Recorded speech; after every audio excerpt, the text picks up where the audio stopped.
کبھی یہ کسی ملک میں کسی ریاست میں یہ کام نہیں ہوا جو اس عدلیہ نے یہ مثال قائم کیا ہے۔ لہٰذا ان کے ساتھ جو کچھ ہوا ہے اور آگے جو کچھ ہونے جا رہا ہے بالکل میرٹ پہ ہو رہا ہے،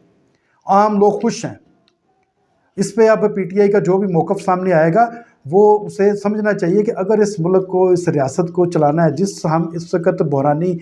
اور مالیاتی کیفیت میں مبتلا ہیں، اس وقت ہمارے پر جتنا پریشر ہے پوری دنیا کا، ہمیں کم از کم اپنے آپ کو ثابت کرنا پڑے گا کہ ہم دنیا سے علیحدہ نہیں ہیں۔ دنیا جو ہے پاکستان کو کہ انسانوں کی اس وقت وہ لسٹ میں نہیں دیکھ رہی، وہ جانوروں کی طرح ہمیں ٹریٹ کیا جاتا ہے۔ اس کی بنیادی وجہ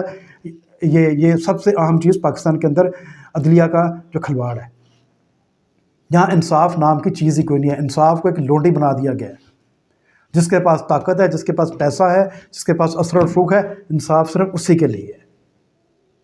آپ نے اس ملک کے اندر بے نظیر بھٹو کی آتما کو رول دیا، اسے آپ کبھی اسلام آباد، کبھی پشاور، لاہور، کراچی،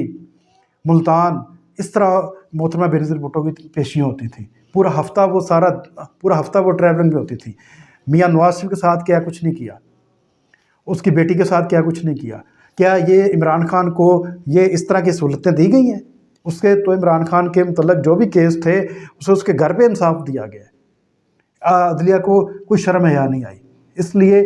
آج پاکستان کی عدلیہ کو جو پارلیمنٹ کے اندر یہ بل لے کے آیا گیا ہے، ترمیمی بل اصلاحات سے متعلق، بالکل درست ہے۔ اور اس کا ہم نے آپ کو بتا بھی دیا اپنے ناظرین کو کہ یہ کیوں اس کی وجہ پیش آئی۔ اسی وقت آ گئی تھی اور کیونکہ سیاسی لوگ تھے وہ سمجھ گئے تھے کہ آگے کیا کچھ ہونے جا رہا ہے، اس لیے مسلسل اس پہ وہ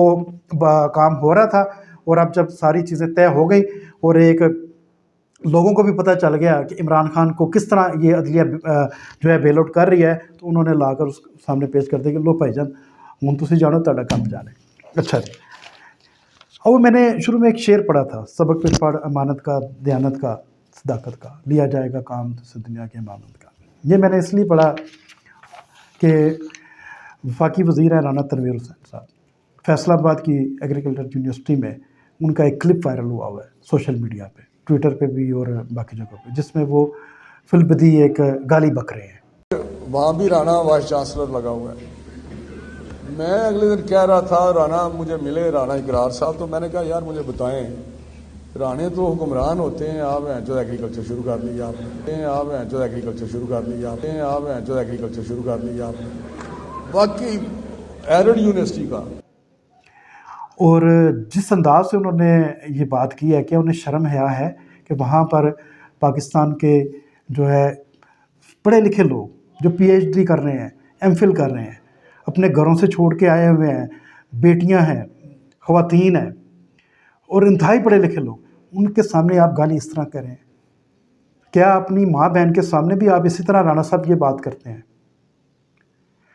اور اس پر کم از کم مریم نواز کو، میرا کم از کم یہ موقف ہے کہ میاں نواز شریف کو اور مریم نواز کو اس پہ سخت نوٹس لینا چاہیے۔ دیکھیں رانا تنویر صاحب کا یہ جو ایکٹ ہے، اگر ماضی میں ہم دیکھیں تو رانا ثناء اللہ جو اس وقت وفاقی وزیر داخلہ ہے، یہ پیپلز پارٹی میں تھے، اور انہوں نے محترمہ مریم نواز کے بارے میں جب کیپٹن صفدر صاحب کے ساتھ شادی ہو رہی تھی تو ایک بلو دا بیلٹ بہت گندی اور بیہودہ گفتگو کی تھی۔ محترمہ بے نظیر بھٹو نے رانا ثناء اللہ کو اس وقت ان سے معافی طلب نہیں کی تھی، انہیں ڈائریکٹ پارٹی سے نکال دیا تھا۔ جب انہیں رانا ثناء اللہ کو پارٹی سے نکالا، پیپلز پارٹی سے نکالا گیا، تو وہ میاں شہباز شریف اور حمزہ شہباز شریف نے رانا ثناء اللہ کو جفی لگا لی اور انہوں نے مسلم لیگ دے شامل کر لیتا۔ آج اگر ہم عمران خان اور اس کے جو حواری ہیں اور جو پی ٹی آئی کے لوگ ہیں، جو وہ زبان استعمال کرتے ہیں، جو انتشار کی بات کرتے ہیں، جو شیخ رشید جو جس طرح کی وہ گفتگو کرتا ہے بیہودہ، اگر اسے ہم تنقید کا نشانہ بناتے ہیں تو کیا اس وقت ان لوگوں کو نہیں بات کر سکتے؟ میاں نواز شریف صاحب کو چاہیے کہ اپنی منجی تھلے ڈانگ پھیڑن، پنجابی دے جڑا کہندے نے، اور اس پہ سخت ایکشن لیں، اور ایسے لوگوں کو اس وقت انہیں کم از کم اور کچھ نہیں کر سکتے تو انہیں کہیں کہ وزارت سے اپنی استعفیٰ دے کے گھر چلے جائیں۔ کیا وہ کسی کی بیٹیاں نہیں تھیں جو وہاں پہ اس وقت بیٹھی ہوئی تھیں؟ وہ لوگ اپنے بچوں کو اس لیے بھیجتے ہیں کہ وہاں پر وفاقی وزیر جو ہیں وہ گالی دے، بے شک فی البدی دے، کیوں دے؟ یہ کلچر آپ دینا چاہ رہے ہیں؟ اگر یہی کلچر پی ٹی آئی دے رہی ہے تو پھر پی ٹی آئی میں اور مسلم لیگ نون میں کیا فرق رہ جاتا ہے؟ یہ کم از کم مریم نواز کو کم از کم ایک عورت ہونے کے ناطے، ٹھیک ہے نا، آپ کے سامنے وہ قوم کی بیٹیاں جو گھر سے نکلی ہوئی ہیں، آپ بھی قوم کی بیٹی ہیں، آپ کو کم از کم چاہیے کہ اپنی پارٹی کے جو آپ کے پرائم منسٹر ہیں میاں شہباز شریف صاحب، ان سے ریکویسٹ کریں کہ کم از کم رانا تنویر صاحب سے فوری طور پر وزارت کا جو ہے حلف واپس لیں، انہیں وزارت سے ڈسمس کریں۔ اپنا کم از کم آپ لوگ کچھ ثابت تو کریں نا کہ آپ عوام کے نمائندے ہیں، آپ عوام کی بات کرتے ہیں، خواتین کی بات کرتے ہیں، اسٹیٹس آف وومین ان اسلام پڑھ لیں، اس بک کو ہی پڑھ لیں، قرآن مجید کو ترجمے کے ساتھ ہی پڑھ لیں، اس کی تفسیر پڑھ لیں۔ کیا یہ ہمیں زیب دیتا ہے کہ ہماری جو سیاسی اشرافیہ ہے اس طرح فورم پر کھڑی ہو کر ماں بہن کی گالیاں نکالے، بے شک وہ کسی بھی تناظر میں ہوں، اور وہاں پر بیٹھے کون ہوئے ہیں؟ کوئی گلی محلے کے کچھ چھورے نہیں بیٹھے ہوئے، پڑھے لکھے لوگ، پڑھے لکھی خواتین جو ایم فل کر رہی ہیں، پی ایچ ڈی کر رہی ہیں، گھروں سے چھوڑ کے ماں باپ نے بھیجا ہوا ہے، ٹھیک ہے، ان کے دلوں پہ اس وقت کیا بیتا ہوگا؟ ٹھیک ہے، رانے بٹ اور باقی جڑے ساڈے پنجاب دی کاسٹ ہے جٹ چٹ پڑھائی لکھائی نال تعلق نہیں، مگر ان کے اندر بڑے بڑے پڑھے لکھے لوگ بھی ہیں، اسکالرز بھی ہیں، ایسی بات نہیں ہے۔ تو کم از کم یہ رانا صاحب نے تو اپنے آپ کو اپنا وتیرہ ٹھیک نہیں کرنا، یہاں تو وہ آگے قوم سے معافی مانگیں، اس یونیورسٹی میں جائیں، اس تمام سٹاف کے سامنے، بچوں کے سامنے، بچیوں کے سامنے معافی مانگیں، آگے اپنا اپالوجائی کریں، یا پھر جو ہے حکومت وقت اور میاں نواز شریف انہیں چاہیے کہ اس پہ سخت ایکشن لیں۔ پارٹی سے نہیں نکال سکتے، کم از کم انہیں وزارت سے تو نکال دینا۔ یہ اتنی بڑی جو جہاز اتنی وزارت رکھی ہوئی ہے، کس کام کے لیے رکھی ہوئی ہے؟ کام تو کوئی نہیں کر رہی وہ، تو کم از کم ایک بوجھ تو آپ کا کم ہو جائے گا۔ اس کے ساتھ ہی اپنے ولاگ کا اختتام کرتا ہوں، اپنی آراء سے ضرور آگاہ کیجیے گا۔ بہت بہت شکریہ۔